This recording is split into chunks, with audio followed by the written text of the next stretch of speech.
Cili vit jeni dhe si janë kushtet atje në gjimnaz? Pak më gjërësisht lidhje me gjimnazin në shkollë. Po, jam viti i parë, klasa e 10 ndryshe, dhe kushtet janë shumë të mira, dhe jam i kënaqur me stafin pedagogjik atje dhe me gjithçka tjetër.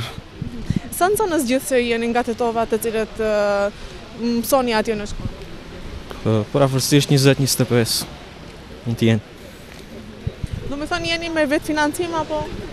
Me vetë financim, po, patjetër. Unë jam në matur, faktikisht atje është 3 vite shkollë, edhe do me thënë shumë arsimimi, do me thënë dihet se është më i mirë, prandaj unë zgjodha Shkodrën, edhe kështu që shumë vitet kanë shumë shpejt dhe është më mirë që të shkosh diku tjetër. Si janë kushtet? Kushtet janë shumë mira. Jeni të kënaqur nga stafi menaxherial? Po, normal, shumë.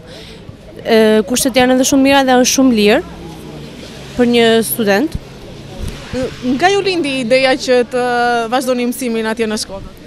Do me thënë, filloj njëherë shkuan disa persona, e morën vesh nga një profesor që tregonte, do me thënë, jepte mësim në Shkodër. Pastaj, do me thënë, u bën 3 veta, 4, pastaj jena bote 25 veta.